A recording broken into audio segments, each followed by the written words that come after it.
네, 우리 창세기에 있는 말씀을 같이 펼쳐보도록 하겠습니다. 창세기 16장 7절과 8절과 9절입니다. 창세기 16장 7절, 8절, 9절의 말씀을 같이 읽도록 하겠습니다.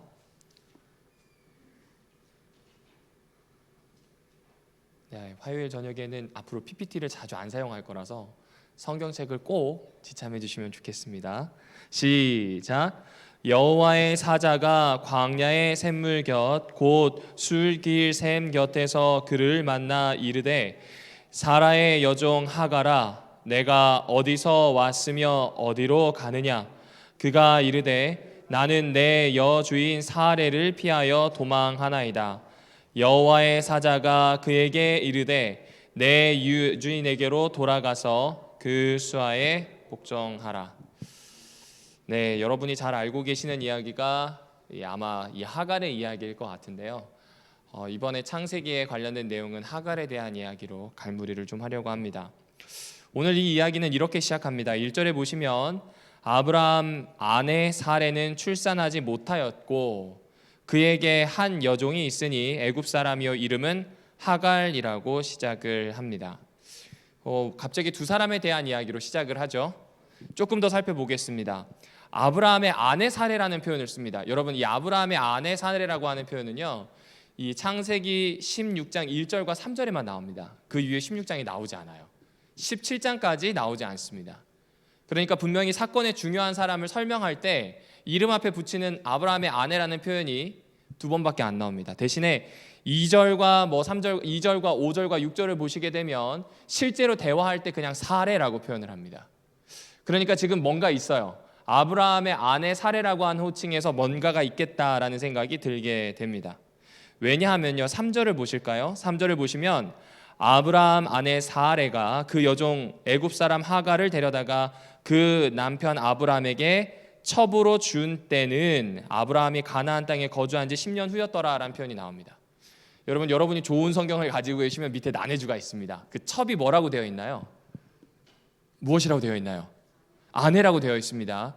이 우리나라 개념으로 첩이라고 얘기를 한 거지 난해주에는 원어가 아내입니다. 아내는 히브리어로 이샤입니다. 이샤. 남편은 이쉬가 되겠죠. 이샤인데 이 이샤라는 표현을 여기다 씁니다. 그러니까 지금 사레가 한 어떤 행동 때문에 자신의 몸종이 남편의 또 다른 아내가 됩니다. 굴욕이죠. 그 표현이 여기 나옵니다. 일반적으로 알고 있는 이 팔레미쉬라고 하는 첩이라는 표현이 여기 나오지 않고 아내로서의 하갈에 대한 이야기가 나옵니다. 그럼 우리가 질문이 생기죠. 누가 진짜 아브라함의 아내일까요? 사레인가요? 하갈인가요?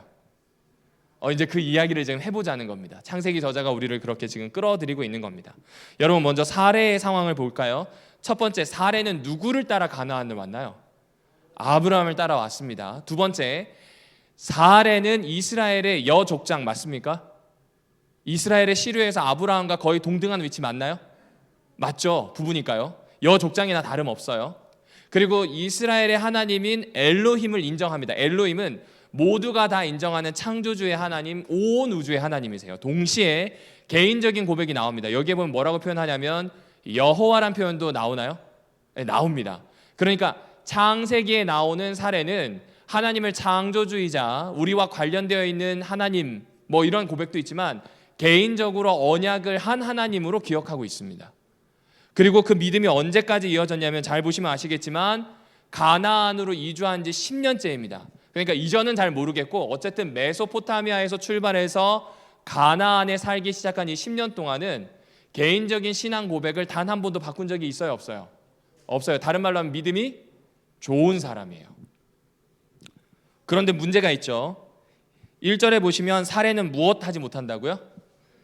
출산하지 못한다라고 되어 있는데 원어를 보게 되면 아이가 들어서질 못한다라는 뜻으로 되어 있습니다. 이런 걸 전문용어로 불임이라고 합니다.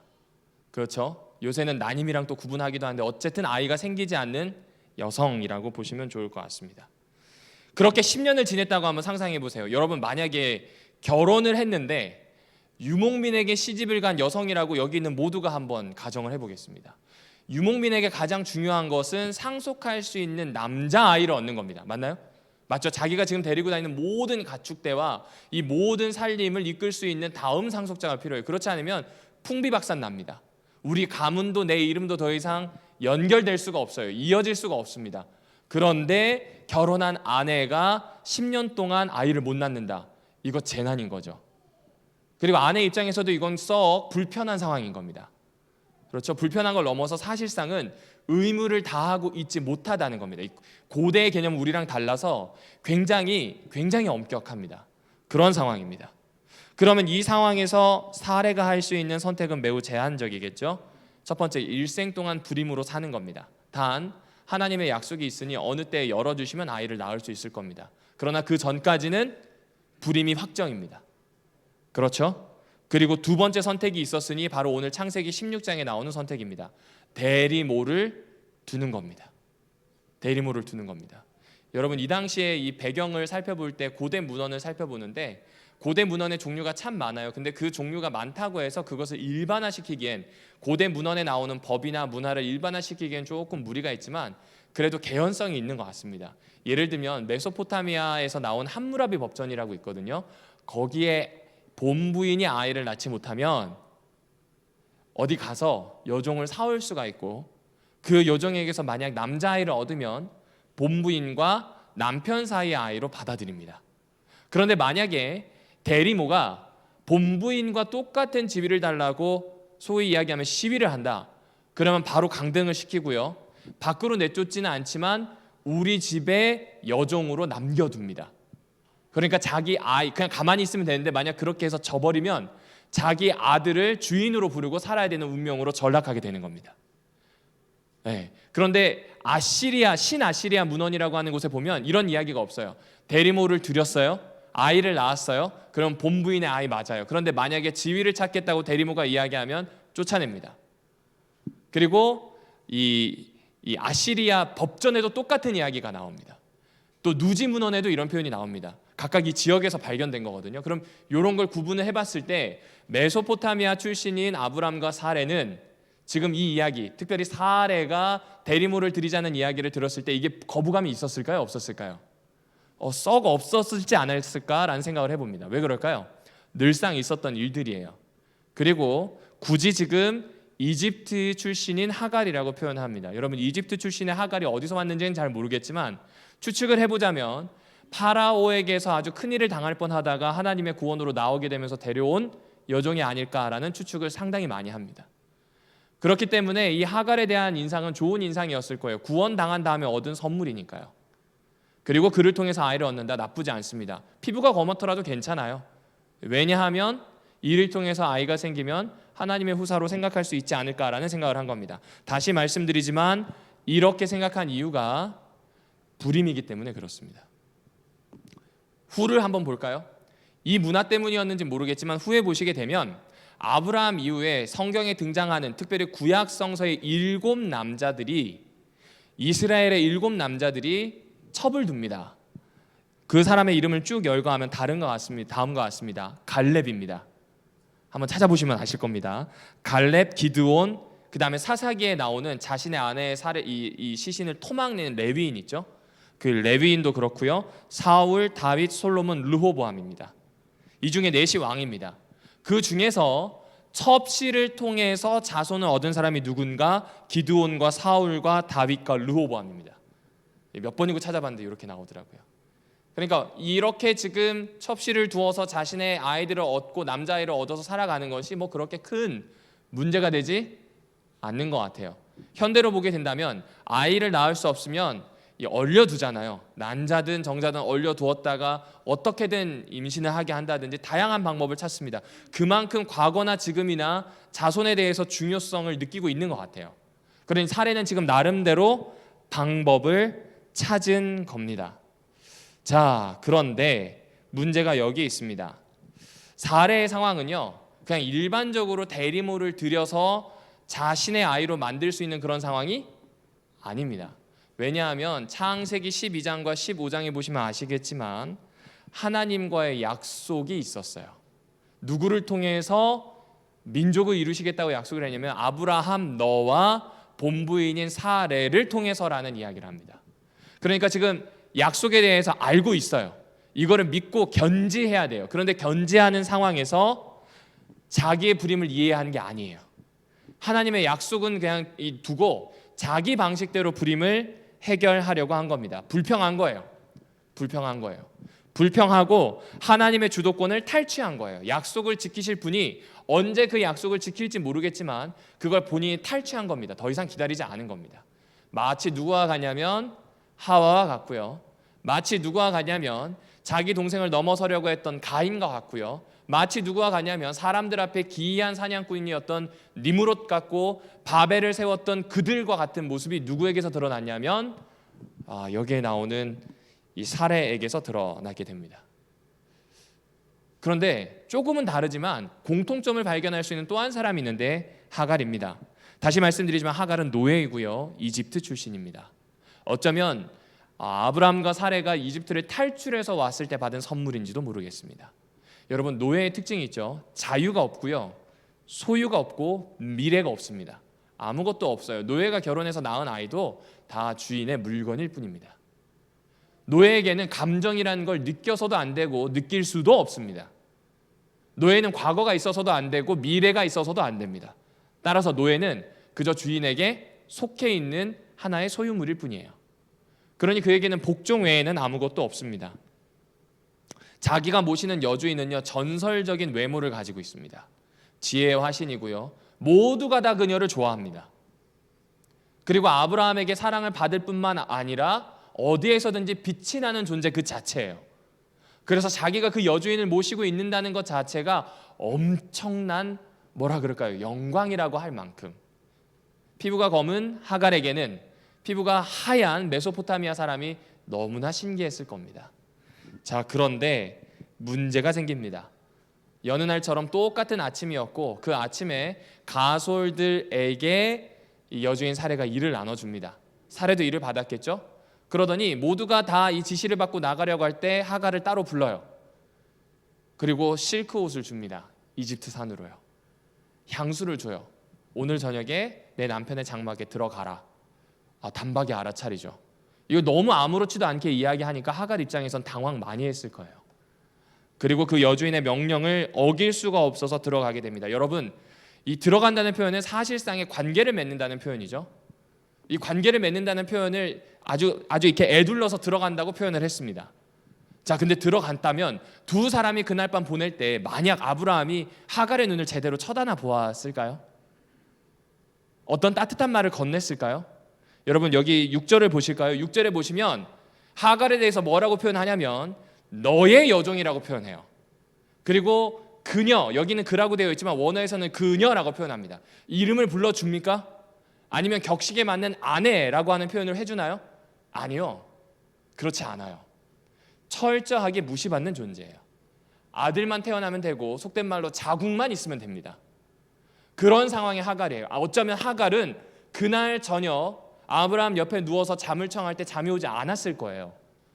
자기가 알고 있는 모든 이집트 신의 이름들을 부르며 반드시 아들이기를 바랬을 겁니다. 왜 그럴까요? 만약 이 아이가 아들이라면 내가 사레라고 하는 저 여주인에게 덤비지만 않는다면 아들과 나의 신분이 적어도 자유인으로 유지가 될 겁니다. 그리고 여기에 대해서 최선을 다하게 됩니다. 그런데 문제가 생기죠.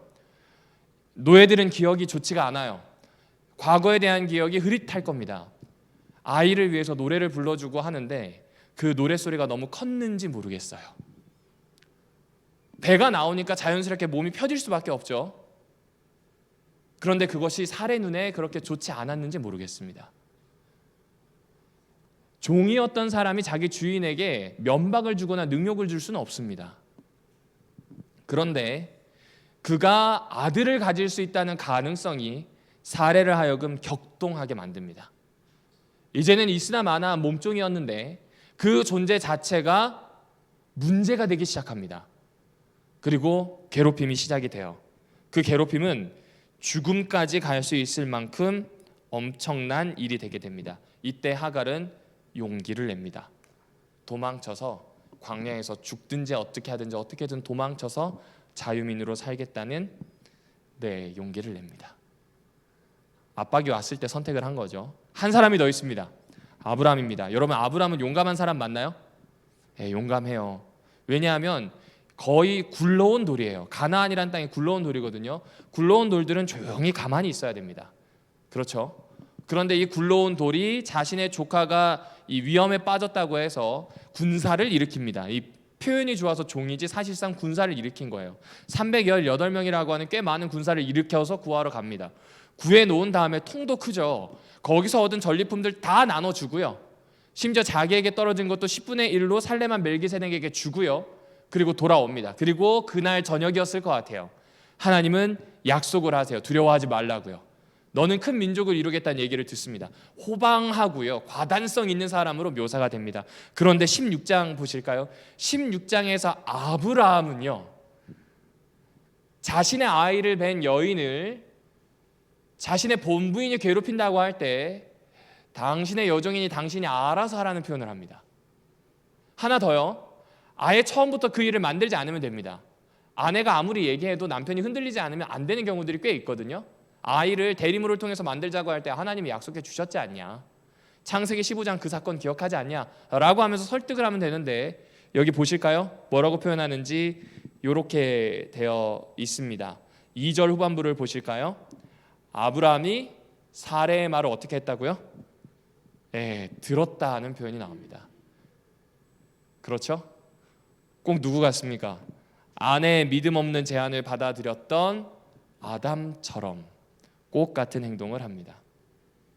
결국 하갈에게 아이가 생기게 되자 같이 하자고 제안을 했고 먼저 나섰던 아내의 원망이 이제 자기에게로 향하게 됩니다. 심지어 어떻게까지 이야기하냐면, 당신이 나의 억울함을 풀어주지 않으면 하나님이 나의 억울함을 풀어줄 것이다. 저 여종이 나를 굉장히 모욕 주고 있는데 만약 당신이 해결해 주지 않는다면 하나님이 해결해 주시겠다는 좀 약간 이상한 이야기를 하거든요. 아내가 완전히 이상한 이야기를 하는데도 그 이야기를 듣고서도 그냥 당신 좋을 대로 하라고 우유부단한 모습을 보입니다. 우물쭈물하는 겁니다. 이게 바로 하나님과 약속을 맺은 족장의 집 안에서 생긴 일입니다. 그런데 이 세 사건의 공통점을 곰곰이, 세 사람의 이 나타난 일들을 좀 곰곰이 생각해 보니 하나의 공통점이 있었습니다. 그것은 뭐냐면요, 하나님의 자녀가 막다른 길에 처했을 때, 빠져나갈 수 없는 궁지에 들어가게 됐을 때 어떻게든 하나님의 약속을 이루어내려고 주도적으로 행동을 했다는 겁니다. 이게 공통점이에요. 사레는 아이를 낳을 수 없겠다고 판단을 해서 대리모를 드리자고 이야기합니다. 아브라함은 역시 그럴 수 있겠다고 생각을 해서 그날 저녁 그 결정을 하게 됩니다. 하갈은 좀 경우가 다르지만 하갈 역시 자기와 자신의 아이가 자유인으로 살기를 바랬기 때문에 주도적으로 여주인과의 불화가 있을 때 떠나는 일을 선택을 합니다. 결국 하나님의 약속이 이루어지는 것이 아니라 압박감이 느껴지게 되었을 때 자신들이 주도적으로 행동하였다는 그런 구체적인 공통점이 있습니다. 스스로 아들을 얻으려고 꾀를 낸 사레, 자신의 신분을 스스로 구원하려고 앞서 나간 하갈, 이래도 저래도 여하튼 하나님이 이끄실 거라고 여겼는지 모를 것 같은 우유부단한 아브람. 이것이 어쩌면 오늘 우리의 모습과 비슷하지 않나라는 생각을 해봅니다. 그 세 사람의 이야기는 오늘 우리에게도 똑같은 것 같아요. 이러나 저러나 하나님이 우리를 이끌어 주시지 않을까라는 안일한 생각. 내 신분을 내 스스로 어떻게든 구해내고자 지혜를 짜내었던 하갈과 사레의 모습이 어쩌면 하나님의 말씀보다 먼저 앞서서 나의 지혜를 사용하려고 하는 우리들의 현주소가 아닌가라는 생각도 해보게 됩니다. 해결이 되지 않을 것처럼 보이고 어려워 보입니다. 그리고 여기에서 사실 아브라함과 사레에게 창세기 저자는 조금 뭐라 그럴까요? 책임을 확실하게 묻는 것 같아요. 여러분, 결혼은요, 창세기 2장 18절에 이렇게 표현합니다. 동반자로서의 관계라고 표현합니다. 다시 말씀드릴게요. 어떤 관계라고요? 동반자입니다. 그럼 동반자라고 하면 아이가 없어도 동반자인가요? 아닌가요? 맞아요, 안 맞아요? 아이가 없어도 동반자인가요? 아닌가요? 맞아요. 아파도 동반자인가요? 네. 돈이 없어도요? 맞아요. 그런데 여기는 아이가 없으므로 동반자가 아닌 것 같아요. 아이를 얻기 위해서 두 사람이 최선을 다하는데 결국 아이를 얻어서 상속인을 얻는 수단으로서 결혼을 쓰는 것처럼 보여요. 그러니까 역시 사람이 가지고 있는, 이건 믿는 사람이라 하더라도, 믿지 않는 사람도 마찬가지지만 믿는 사람이라 하더라도 가지고 있는 그 문제, 신뢰하지 않는 것, 하나님을 신뢰하지 않는 것이 이곳에서 그대로 나타나게 됩니다. 자, 그럼 이 사건은 결국 어떻게 해결될까요? 하나님은 막다른 길에 처해서 실수와 죄를 짓게 되는 어쩔 수 없는 오늘의 이 사람들을 어떻게 대하실까요? 본문은 하갈을 중심으로 우리에게 설명을 해줍니다. 여러분 7절을 보실까요? 7절을 보시게 되면 이제 하갈은 도망치게 됩니다. 사실 도망친 다음에 하나님이 찾아가는 모습이 7절에 등장하게 됩니다. 자, 그런데 7절에 다음과 같이 되어 있습니다. 제가 읽어드리겠습니다. 여호와의 사자가 광야의 샘물 곁 곧 술길 샘 곁에서 그를 만나라고 되어 있습니다. 여러분, 제가 이 만나라고 하는 표현이 그냥 만났나 보다 생각했거든요. 근데 히브리어로는 맞자인데, 맞자라고 하는 표현이 뒤에 그냥 물건이 나오면 사람이 지은 죄라든지 어떤 잘못에 대한 근거들을 댈 때, 그러니까 이 물건 가지고 네가 잘못했어 하는 이야기할 때 사물을 쓰고, 사람이 들어가잖아요. 그럼 샅샅이 뒤져서 결국 그 사람을 찾겠다는 의도입니다. 그러니까 지금 하나님은 광야를 샅샅이 뒤지신 거나 다름없어요. 누구를 찾으려고요? 네, 다시 말씀드릴게요. 하갈은 이집트 사람이에요. 노예예요. 여자예요. 특별히 여주인과 문제를 일으켜서 도망쳐 나온 사실상 정의롭지 못한 사람입니다. 그럼에도 불구하고 하나님은 어떻게 하셨어요? 샅샅이 뒤져서 찾으셨습니다. 더 중요한 건 이렇게 표현합니다. 사라의 여종 하갈아. 아브라함과 사레의 이름만 알 것 같은데 사레의 여종 이름까지 하나님은 알고 계셔요. 이방인이고 노예임에도 불구하고 하나님은 그 이름을 알고 계신다는 겁니다. 그리고 물으시죠. 너가 어디로부터 와서 어디로 가고 있는지를 묻습니다. 사레의 여종인 하갈은 대답합니다. 여주인을 피해서 도망왔다고요. 근데 어디로 갈지에 대해서는 이야기 하나요? 안 하나요? 안 합니다. 못했는지 안 했는지 어쨌든 기록이 없습니다. 창세기에는 사람을 찾는 세 가지 질문이 있죠. 아담아, 네가 어디 있느냐? 하나님 앞에서 숨어버린 사람을 찾는 질문입니다. 가인아, 너의 아우가 어디 있는가? 이 질문을 잘 해석을 해보면 인간으로서의 도리를 찾으시는 질문이에요. 의무를 다했다면 사실상 아우를 지키는 자여야 하는데 그 의무를 다하지 않았어요. 의무를 다하지 않는 사람을 부를 때 가인아, 너의 아우는 어디 있는가? 라고 묻습니다. 그리고 마지막 하갈에게 던지는 질문은 어쩜 우리에게 더 많이 와닿는지 모르겠어요. 어디로부터 와서 어디로 가느냐? 방황하고 있는 사람에게, 도망 다니는 사람에게 주시는 질문입니다. 사실상 이 질문에 대한 하갈의 대답은 길이 없습니다. 어디를 가야 할지 모르겠습니다가 숨겨져 있는 대답인 것 같습니다. 특별히 이곳은 술이라고 표현되어 있습니다.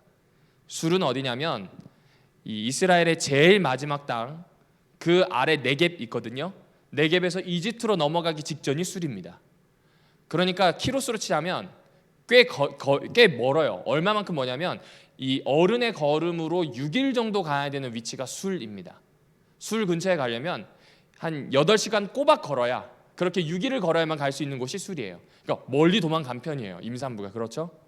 거기까지 내려갔는데 하나님은 네겝부터 시작해서 그 모든 광야를 찾아서 누구를 만나기 위해서요? 하갈을 만나기 위해서 그곳으로 가셨던 겁니다. 그런데 하갈은 어디로 가야 할지 모르겠어요. 어쩌면 배가 너무 무거워서 그 무게 때문에 하반신이 마비가 되었는지도 모르겠습니다. 물을 먹어야 되는데 물을 마실 수 없어서 쓰러져서 죽음을 기다리고 있는 상황인지도 모르겠어요. 그런 상황이에요. 이제 더 이상 길도 없고 어디로 가야 될지도 모르겠고 죽기 직전인 상황입니다. 그때 하나님은 나타나셔서 구원을 이야기하십니다. 여러분, 그렇게 보자면요, 구원은 성경의 이야기에서도 그렇지만 우리 삶에서도 돌이켜보면 구원은 늘 직진이 아닌 것 같습니다. 우회합니다. 도망치든 방황하든 쫓겨나든 어쨌든 삶의 자리에서 벗어나게 되었을 때, 그곳이 끝이라고 생각되었을 때, 길이 없다라고 느낄 수 있는 그 지점에서 하나님은 우회할 수 있는 방법을 선택해 주십니다. 그래서 성경에서는 광야를 그렇게 이야기하는지도 모르겠습니다. 그리고 그 광야는 언제나 중요한 사건이 일어났었고 구원의 우회로가 생기는 곳으로 나옵니다. 여러분이 잘 아시는 것처럼 홍해를 건넌 다음에 40년 동안 광야를 떠듭니다. 그리고 그렇게 수주, 수년, 수십 시간의 수백 이상의 시간이 흘렀을 때에 이들은 약속의 땅으로 들어가게 됩니다. 그렇습니다. 도망친 곳, 다시 말씀드리지만 쫓겨난 그곳이 하나님의 새로움이 시작될 수 있는 우회로가 된 겁니다. 그런데 구약에서 이 광야에서 보내는 시간을 구체적으로 묘사합니다. 며칠 혹은 몇 년이라고 할 때 꼭 나오는 게 40년이 나옵니다. 광야에서 보내는 게 몇 년이라고요? 40년입니다.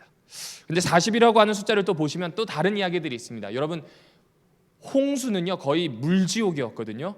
그 물지옥의 시간이 어느 정도 동안 유지되었는지는 잘 모르겠어요. 어쨌든 150일이 지난 다음에 뭐 이렇게 저렇게 빠졌다고 하는데, 적어도 온 세상을 잠그고도 남을 만큼의 물지옥을 구성하던 시간은 40일이었습니다.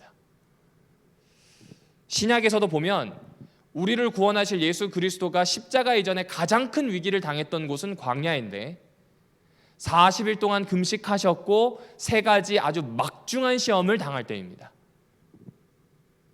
그리고 저는 더 주목하고 싶은 게 마리아입니다. 신약에 등장하는 예수의 어머니인 마리아. 누가복음 2장 6절을 보실까요? 거기 있을 그때에 해산할 날이 차서라고 되어 있습니다. 여성의 임신 주기가 어느 정도인지 아시죠? 40주입니다. 마리아에게 있어서 40주가 흘러 드디어 예수님이 태어날 때가 되었다는 것을 누가복음에는 이야기합니다. 여러분, 임신을 하게 되면요 새로운 세상을 경험합니다. 그건 남편도 아내도 똑같습니다. 일단은 이 사람이 제정신이 아닌 것 같아요. 호르몬 때문에. 그리고 잘 먹질 못합니다. 입덧이 엄청 심하고요. 늘 피곤하고요. 몸이 어떻게 해야 될지도 모를 만큼 막 큰 변화를 겪습니다. 나중에는 소화도 안 되고요. 제대로 누워서 잘 수도 없습니다. 그리고 해산할 때가 되잖아요. 그럼 모두 다 서로 걱정해요. 아닌가요? 저도 제 딸아이 태어날 때요. 사실은 티 안 내려고 했어요. 제 아내가 겁이 많은 편이라. 근데 저도 겁이 엄청 나는 거죠. 그 출산 당일에는 제가 버스 차로로 120km로 막 달렸습니다. 그때 제가 딱지를 한 10개를 받았거든요. 나중에 이제 출생 증명서를 내니까 다 해결이 되더라고요. 그 용감해서가 아니고 겁먹어서요. 잘못될까 봐. 그 시간을 견뎌낸 다음에 생명이 태어나요. 그러니까 40일이라고 하는 건, 40년이라고 하는 건, 40주라고 하는 건, 특별히 성경에 나오는 이 40이라고 하는 광야에서 볼 수 있는 이 숫자는 적어도 하나님께서 계획하신 것이 열매 맺을 수 있는 최소한의 시간인 것 같아요. 이것이 만약 최소한의 시간이라면 그 시간은 하루가 쌓여서 만들어진 시간이에요. 그러니까 하루에 하나씩 뭔가를 견뎌야만 하는 시간이 40인 것 같아요. 하갈도 마찬가지예요. 아이를 베는 40주 중에 언제쯤 광야에 갔는지는 모르겠습니다. 그러나 그는 자신이 자유를 얻고자 최선을 다했던 그 하루하루 중에 이제는 마지막으로 길이 막혔다고 생각하는 그 지점에 여호와의 사자를 만납니다. 여호와의 사자는 어디 가서 놀다 오신 것이 아니라 샅샅이 뒤져서 하갈을 만납니다. 그리고 그의 이름을 불러줍니다. 그리고 그때부터는 하갈에게 있어서 놀라운 변화가 생깁니다. 바로 여호와의 사자를 만날 때부터입니다. 아브라함을 통해서 들었고 사라를 통해서 들었던 그 하나님과 연결되는 지점이 그 광야였습니다. 우리로 따져볼까요? 성경의 이야기가 하나의 실이 있다면 나의 인생이라고 하는 실이 그 성경 이야기에 어디쯤에 만나서 교차되는 그 지점, 연결되는 그 지점입니다. 이거를 우리가 가지고 있는 신앙 전통에서는 간증이라고 부릅니다. 테스트모니죠. 테스트모니는 제가 찾아보니까 저는 그냥 간증이라 그래서 어떤 놀라운 얘기라고 생각했거든요. 아니에요. 말과 글로 무언가의 진실을 공식적으로 밝히는 것, 이것이 테스트모니입니다. 다시 말씀드릴게요. 말과 글로 어떤 사건의 진실을 공식적으로 밝히는 겁니다. 그래서 법정에서 증언하는 걸 테스트모니라고 합니다. 1.1핵이라도 이 사실이 아닌 것을 말하지 않겠다. 만약 잘못된 걸 말한다면 위증의 벌을 받겠다는 표현을 합니다. 그런데 그 테스트모니를 교통사고 당한 사람이 기사회생했기 때문에 불치의 병에 걸렸던 사람이 살아났기 때문에 하는 것이 아니라는 겁니다. 만약 오늘 여기 앉아있는 한 분 한 분의 성도님들과 제가 여호와의 말씀을 묵상하던 중에 혹은 성경의 이야기의 어떤 부분이 아니면 그냥 불현듯 암송하다 떠오른 그 말씀이 내 하루와 연결된다면 그 부분은 테스티모니, 간증의 지점입니다. 간증은 여기 앞에 서서 뭔가 특별한 것을 이야기해야 되는 게 아닌 거예요. 일상에서 경험하는 하나님을 나누는 겁니다. 누구처럼요? 하갈처럼요. 모세라면 간증할 수 있을 것 같고요. 다윗이라면 간증할 수 있을 것 같고요. 아브라함과 사레라면 간증할 수 있을 것처럼 느낍니다. 적어도 하갈에게는 그랬을 겁니다. 이방인인데다가 노예에다가 여성이에요. 그러니까 자신은 절대 주류가 될 수 없으므로 간증을 할 수 없다고 생각할지도 모르겠습니다. 그런데 하나님과 만나는 그 지점이 하갈의 간증의 지점이 됩니다. 여러분 그거 아시나요? 성경에 나오는 모든 인물들 중에 유일하게 하나님에게 이름을 붙인 사람이 하갈입니다. 찾아보세요. 하나님이 스스로 자기 이름을 얘기해 주신 게 아니라 하나님에게 이름을 붙인 유일한 사람이 하갈입니다. 그 이름이 엘로이, 봄의 하나님이란 뜻입니다. 스프링, 우리가 알고 있는 계절의 봄이 아니라 보았다는 거예요. 그런데 이 봄이라고 하는 것이 하갈이 주어가 아니에요. 하나님이 주어고 하갈은 목적어가 됩니다. 하나님이 나의 고통을 들으셨고 하나님이 나의 고통을 보셨다는 것이 엘로입니다. 그러한 셈을 두고 부엘라 엘로이 혹은 부엘라 헤로이라고 부릅니다. 자신의 삶에서 그 경험한 하나님을 불러요. 그리고 그때부터 그 삶의 진정한 것과 부차적인 것, 2차적인 것들이 나눠지게 됩니다. 진정한 것은 하나님께서 사례와 비슷한 지위를 그에게도 허락하시겠다는 약속을 하셔요. 보실까요? 10절 이후로 쭉 보시게 되면 그런 이야기가 나옵니다. 너를 이스마엘의 어머니로 만들어 줄 텐데 너의 자녀는 번성할 것이고 너의 자손은 주변에 있는 민족들과 겨룰 수 있을 만큼 클 것이고 싸움이 끊이지 않겠지만 들나귀처럼 생존할 것이란 이야기를 합니다. 여러분 우리가 보기엔 저주에 가깝죠. 그렇잖아요. 자기 자손이 그렇게 괴로운 일을 당하는 걸 누가 원하겠습니까? 그러나 하갈은 여종이었다는 걸 기억해 주셔야 돼요. 노예라는 지점을 기억해 주셔야 됩니다. 노예는 다시 말씀드리지만 복종 외에는 아무것도 없습니다. 투쟁을 하거나 의지를 가지고 생존하겠다고 하는 생각은 오로지 자유인에게만 주어지는 호사입니다. 이것이 진정한 구원의 한 부분이에요. 그래서 하갈은 그 부분을 붙듭니다.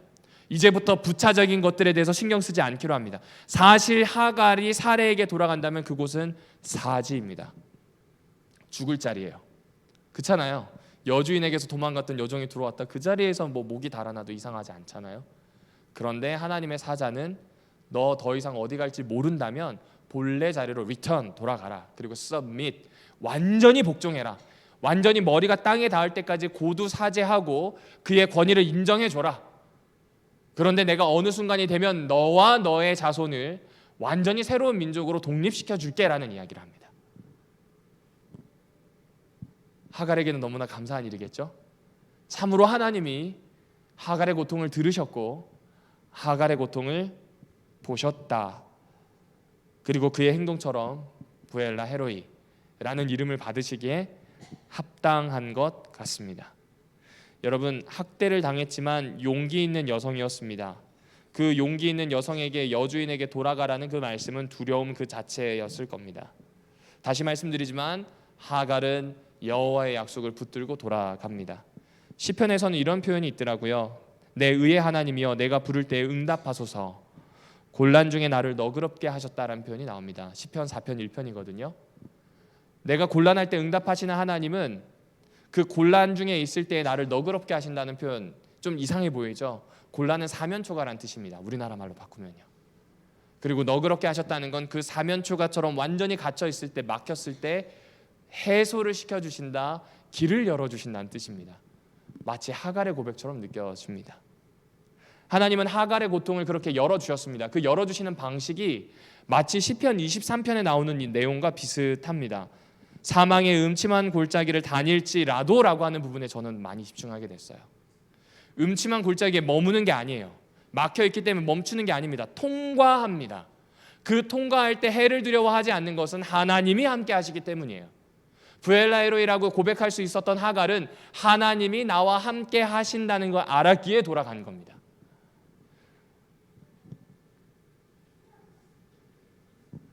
그런 하나님을 하갈은 보았습니다. 사랑하는 오남교회 성도 여러분들이시여, 성경의 중대한 사건은 희한하게 광야에서 일어납니다.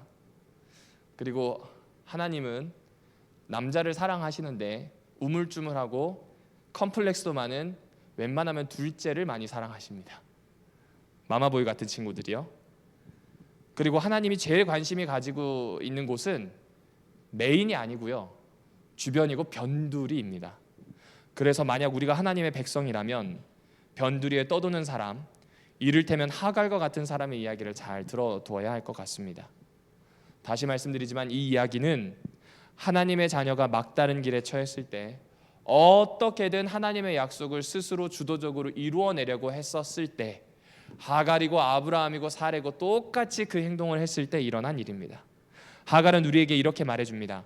막다른 길에서 도망치거나 실수하거나 잘못을 선택했다면 일단 멈추라고요. 하나님이 샅샅이 찾아주실 거라고요. 그곳이 도망친 곳이고 막다른 곳이기는 하지만 구원을 위한 우회 경로가 될 것이라고요. 더 중요한 건 한 번 우회로 끝나는 것이 아니라 그것이 간증이 될 것이고 찬양이 될 것이라는 이야기입니다. 우리도 그런 찬양을 했으면 좋겠습니다. 이 경배 찬양할 때 잘 부르는 사람 앞에서야 뭐 한다 그런 거 하지 말고요. 목소리 안 좋아도 그냥 찬양하면 좋잖아요. 찬양은 목소리로 하는 게 아니라 존재로 하는 거라고 전 배웠거든요. 간증도 마찬가지입니다. 뭐 저런 이런 간증, 그거 겸손이 아니고 죄송한데 그거는 하나님과 좀 많이 안 친하다는 얘기예요. 많이 알려주세요. 본인이 일상에서 경험한 사소하지만 감사했던 그 하나님과의 추억들이 있다면 많이 알려주세요. 안교 활동반 때 해주시면 더 좋아요. 그렇게 나누면 좋겠습니다. 왜냐하면 그렇게 하나님께 이름을 붙였던 사람이 우리처럼, 어쩌면 저처럼 변두리에 있고, 어쩌면 저처럼 외부인이라고 느낄 수 있고, 어쩌면 저처럼 쓸모없다고 느낄 수 있었던 한 여인에게서 나온 이야기이기 때문에 그렇습니다. 만약 그렇게 된다면 우리는 진정한 것과 2차적인 것들을 구별하게 될 겁니다. 하나님 안에서 진정한 나를 발견할 뿐만 아니라 사람들과 나누며 살게 될 겁니다. 특별한 경험이란 특별한 사건이기도 하겠지만 성경과 연결되는 그 지점을 경험하는 것, 이것이 어쩌면 하갈이 우리에게 들려주는 이야기인 것 같습니다. 다시 한번 강조드립니다. 막다른 곳에 다다랐다면 우회 경로가 생기기를 기도해 주십시오. 그리고 하나님은 하갈의 이름을 알았던 것처럼 우리 이름을 알고 찾아와 열어 주실 겁니다. 그러면 그때 찬양하고 고백하게 되기를 주님의 이름으로 축복합니다. 이 시간 함께 기도하겠습니다. 앞에